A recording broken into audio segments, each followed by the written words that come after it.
നമ്മുടെ വടകരയിൽ നിന്ന് വെറും 700 രൂപയ്ക്ക് അങ്ങ് പാലക്കാടേക്ക് ഒരു വൺ ഡേ ട്രിപ്പ് പോയാലോ? അതും 5 സ്ഥലങ്ങളും 2 ഫുഡ് സ്പോട്ടും കവർ ചെയ്തുകൊണ്ടാണ് ഞങ്ങളുടെ ഈ യാത്ര. രാവിലെ 3:30ക്കാണ് സ്റ്റാർട്ട് ചെയ്തിട്ടുണ്ടായിരുന്നത്. ആദ്യം തന്നെ ഞങ്ങൾ എത്തിയിട്ടുണ്ടായിരുന്നത് വരിക്കാശ്ശേരി മനയിലാണ്.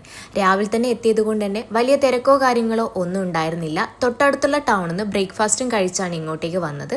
അതിന് 50 രൂപയാണ് ഞങ്ങൾക്ക് ചാർജ് ആയിട്ടുണ്ടായിരുന്നത്. അത് കഴിഞ്ഞ് ഞങ്ങൾ നേരെ പോയിട്ടുണ്ടായിരുന്നത് നമ്മുടെ പാലക്കാട് ഫോർട്ടിലേക്കാണ്. അത്യാവശ്യം വെയിലും കാര്യങ്ങളൊക്കെ ആയിട്ടുണ്ടായിരുന്നു. ഉള്ളിലെ കാഴ്ചകളൊക്കെ കണ്ടിട്ട് നേരെ ഞങ്ങൾ പോയത് കൊല്ലങ്കോടേക്കാണ്. അവിടെ എത്തിക്കഴിഞ്ഞാൽ നമ്മുടെ അയ്യപ്പൻ ചേട്ടൻ്റെ ഹോംലി മീൽസ് കഴിക്കാതെ എങ്ങനെയാണ് വരിക? അതും 50 രൂപയുടെ ഊണാണ് ഞങ്ങളീ കഴിക്കുന്നത്. നമ്മുടെ സിനിമാ മേഖലയിലെ പ്രണവ് മോഹൻലാലും വിനീത് ശ്രീനിവാസനും കല്യാണി പ്രിയദർശനൊക്കെ ഹിറ്റാക്കിയ ഈ ഒരു സ്ഥലത്തെത്തിയ എങ്ങനെയാണ് ഊണ് കഴിക്കാതെ മടങ്ങി വരിക? മുൻകൂട്ടി ബുക്ക് ചെയ്തതുകൊണ്ട് തന്നെ തിരക്കില്ലാതെ ഊണ് കഴിക്കാൻ പറ്റി. അത് കഴിഞ്ഞ് അതിൻ്റെ തൊട്ടടുത്തുള്ള കുടിലിടത്തേക്കാണ് ഞങ്ങൾ പോയിട്ടുണ്ടായിരുന്നത്. ഞങ്ങൾ എത്തിയപ്പോഴേക്കും നമ്മുടെ പുല്ലൊക്കെ, അതായത് നമ്മുടെ നെല്ലൊക്കെ മഞ്ഞ കളറായിട്ടുണ്ട്. അതുകൊണ്ട് തന്നെ പച്ചപ്പ് ഞങ്ങൾക്ക് കിട്ടിയിട്ടുണ്ടായിരുന്നില്ല. പക്ഷെ ഒരു മസ്റ്റ് വിസിറ്റ് പ്ലേസ് എന്ന് തന്നെ പറയാം. ഇതിൻ്റെ ബാക്കി ഡീറ്റെയിൽസ് അടുത്ത വീഡിയോയിലാണ്.